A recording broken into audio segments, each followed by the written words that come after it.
श्रद्धा हत्याकांड में जैसे जैसे जांच आगे बढ़ रही है वैसे वैसे चौंकाने वाले खुलासे भी हो रहे हैं। पहले जांच में ये सामने आया कि आफताब ने श्रद्धा का सर धड़ से अलग करने के बाद उसे फ्रिज में रख दिया और फ्रिज में रखे सर को मेकअप भी कर डाला। बताया गया कि इसके बाद आफताब ने यह भी माना कि खोपड़ी को ठिकाने लगाने यानी फेंकने से पहले उसने उसका सर जला डाला ताकि उसकी पहचान ना हो सके। Eventually, around in 2021, we came to know that कि श्रद्धा को he is beating her and all, cigarette butts भी जला रहा है उसके बैक पे and all.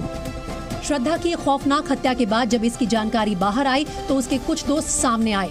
श्रद्धा के ही एक दोस्त ने जी न्यूज से एक्सक्लूसिव बातचीत में सनसनीखेज खुलासा किया। श्रद्धा के इस दोस्त ने दावा किया कि झगड़ा होने पर आफताब श्रद्धा की पिटाई तो करता ही था, साथ ही उसे सिगरेट से जलाता भी था।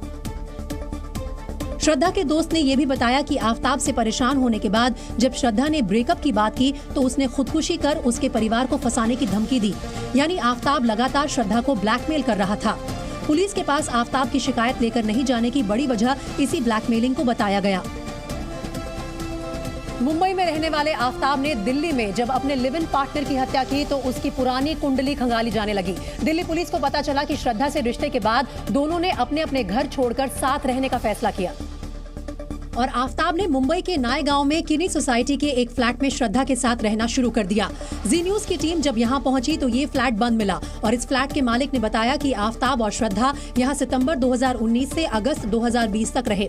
लेकिन अपने चेहरे पर झूठ का नकाब लगाने वाले आफताब ने यहां भी झूठ का सहारा लिया। बताया गया कि रेंट एग्रीमेंट के लिए आफताब ने जो दस्तावेज दिए वो उसका ना होकर उसके एक दोस्त का था, जिसकी जानकारी उसके दोस्त को भी नहीं थी। पता चला कि आपकी डिटेल इस्तेमाल किए हैं वो रेंट लेने के फ्लैट लेने के लिए। वो जब मुझे चैनल ने मुझे कॉल किया था तब मुझे पता।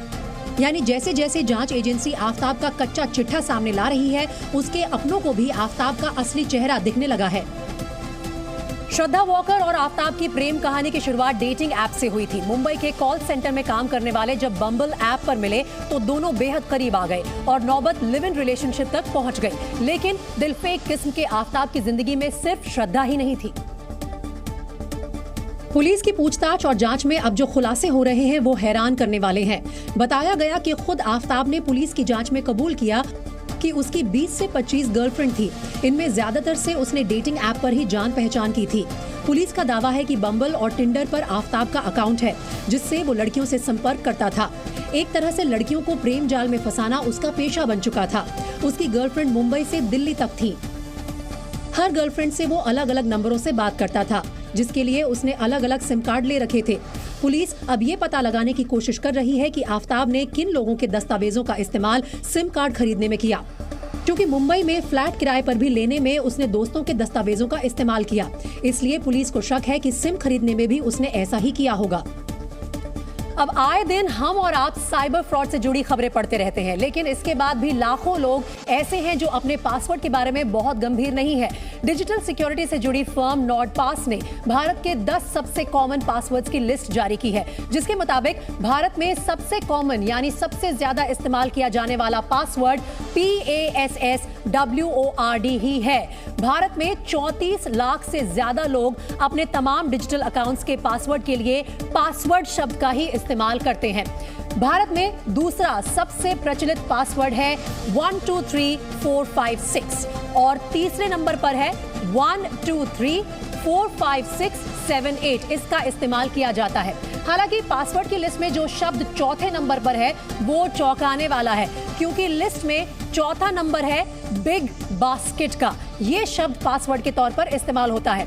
इस लिस्ट में 5वें नंबर पर है 12345678 जबकि छठा सबसे ज्यादा इस्तेमाल होने वाला पासवर्ड है PASS यानी कि pass@123। साइबर एक्सपर्ट्स का मानना है कि ये सबसे कमजोर पासवर्ड होते हैं और इन्हें हैक करने में सिर्फ कुछ सेकंड से कुछ मिनट तक का ही वक्त लगता है। वहीं बीजेपी ने दिल्ली के सीएम अरविंद केजरीवाल पर एक पोस्टर के जरिए निशाना साधा। बीजेपी ने कैश के बदले टिकट के मामले में केजरीवाल की चुप्पी पर भी सवाल उठाए और सवाल किया कि क्या वो आरोपी विधायकों पर कार्रवाई करेंगे। अखिलेश पति त्रिपाठी पर क्या कार्रवाई होगी? क्या उनके दूसरे विधायक पर जो कैश फॉर टिकट लेने के लिए उनके लोग पकड़े गए हैं, उनके पीए और रिश्तेदार पकड़े गए हैं, क्या उन पर कार्रवाई होगी? बीजेपी ने एक पोस्टर जारी करके भी अरविंद केजरीवाल पर निशाना साधा और आरोप लगाया कि आम आदमी पार्टी का असली चेहरा जनता के सामने आ गया है। पर्दे के पीछे कुछ और है और पर्दे के आगे कुछ और है, और इसका जो फेस है, जो इनका असली चेहरा है, वो दिल्ली की जनता के सामने आ चुका है। बीजेपी ने केजरीवाल से मांग की कि वो आरोपों के घेरे में आए विधायक अखिलेश पति त्रिपाठी और राजेश गुप्ता को बर्खास्त करें। और बिहार के गया में एक एक्सीडेंट के बाद टमाटर लूटने की होड़ मच गई। गया में टमाटर ले जा रहे एक ट्रक के पलटने के बाद ग्रामीणों में टमाटर लूटने की होड़ मच गई। जख्मी ट्रक ड्राइवर को अस्पताल पहुंचाने के बजाय हर कोई टमाटर लूटने की जंग में कूद पड़ा। उत्तर प्रदेश के शामली से मदरसों को लेकर बड़ी जानकारी मिली है। रिपोर्ट्स के मुताबिक शामली जिले में 301 मदरसों में से 251 मदरसे बिना मान्यता के चल रहे हैं। मदरसों की सर्वे रिपोर्ट मिलने के बाद अब सरकार जल्द कार्रवाई कर सकती है। हरियाणा के नूह जिले में तेज रफ्तार ट्रक और ट्रैक्टर की भीषण टक्कर हुई। हादसा इतना भयानक था कि ट्रैक्टर के 2 टुकड़े हो गए। हालांकि हादसे के बाद ट्रक और ट्रैक्टर ड्राइवर दोनों मौके से फरार हो गए। बरेली रेलवे स्टेशन पर आज जमकर हंगामा हुआ। यहाँ टीटी ने चलती ट्रेन से एक फौजी को धक्का दे दिया, जिसके कारण फौजी के दोनों पैर कट गए। हादसे के बाद साथी फौजियों ने टीटी की जमकर पिटाई की। मध्य प्रदेश कांग्रेस कमेटी के अध्यक्ष कमलनाथ ने मंदिर के आकार वाला केक काटा। वो छिंदवाड़ा में थे, जहां राज्य के पूर्व सीएम के प्रशंसक और पार्टी कार्यकर्ताओं ने 2 दिन पहले ही उनके जन्मदिन का जश्न मनाया, जिसके लिए कमलनाथ ने छिंदवाड़ा स्थित अपने घर पर केक काटा। केक 4 लेयर का था। नीचे पहली लेयर पर लिखा था हम है छिंदवाड़ा वाले। इससे ऊपर दूसरी लेयर पर लिखा था जीवेत शरदा शतम। तीसरी लेयर पर लिखा था माननीय कमलनाथ जी। और केक की चौथी लेयर पर जन नायक लिखा हुआ था। चौथी लेयर पर हनुमान जी का फोटो लगा था। केक पर मंदिर की तरह शिखर बना था और झंडा लगा हुआ था। बताया जा रहा है कि ये केक कमलनाथ का एक समर्थक लेकर आया था। मध्य प्रदेश कांग्रेस अध्यक्ष केक काटने के बाद वहां मौजूद कांग्रेस नेता और कार्यकर्ताओं ने तालियां बजाई। मध्य प्रदेश कांग्रेस अध्यक्ष के केक काटने के बाद वहां मौजूद कांग्रेस नेता और कार्यकर्ताओं ने तालियां बजाई। राज्य के पूर्व सीएम कमलनाथ का जन्मदिन 18 नवंबर को है। तो आपने देखा कमलनाथ ने जो केक काटा था उस पर हनुमान जी की भी फोटो लगी थी। बीजेपी ने कमलनाथ से माफी मांगने की मांग की है। राज्य के सीएम शिवराज सिंह ने एमपी कांग्रेस अध्यक्ष को बगुला भगत बताया और कहा कि कमलनाथ का भगवान की भक्ति से कोई लेना देना नहीं। इसके लिए मध्य प्रदेश के सीएम शिवराज सिंह चौहान ने बकायदा ट्वीट किया और लिखा कि हनुमान जी वाला केक काटना सनातन परंपरा और हिंदू धर्म का अपमान है, जिसको समाज स्वीकार नहीं करेगा। तो वोट के लिए फिर हनुमान जी याद आ गए, लेकिन मुंह में राम बगल में छुरी, जाकी रही भावना जैसी। बीजेपी ने कांग्रेस पर हिंदू विरोधी होने का आरोप लगाया। बीजेपी ने कहा कि कमलनाथ को देवी देवताओं का अपमान करने के लिए अपने पद से इस्तीफा देना चाहिए और देश से माफी मांगनी चाहिए। काम बाबर करते थे, वही काम आज आपने केक काट के कर दिया। मध्य प्रदेश के गृह मंत्री नरोत्तम मिश्रा ने कहा कि जैसा कांग्रेसी हिंदू देवी देवताओं के साथ कर रहे हैं, वही काम मोहम्मद गौरी और गजनबी ने किया था। कमलनाथ के मंदिर के आकार वाले और हनुमान जी की तस्वीर वाले केक काटने से संतों में नाराजगी दिख रही है। संतों ने राज्य के पूर्व सीएम के मंदिर वाले केक को काटने को हिंदुओं की भावनाओं को चोट पहुंचाने वाला बताया। उज्जैन के स्वास्तिक पीठाधीश्वर डॉक्टर अवधेश पुरी महाराज ने कमलनाथ के खिलाफ नाराजगी जताई।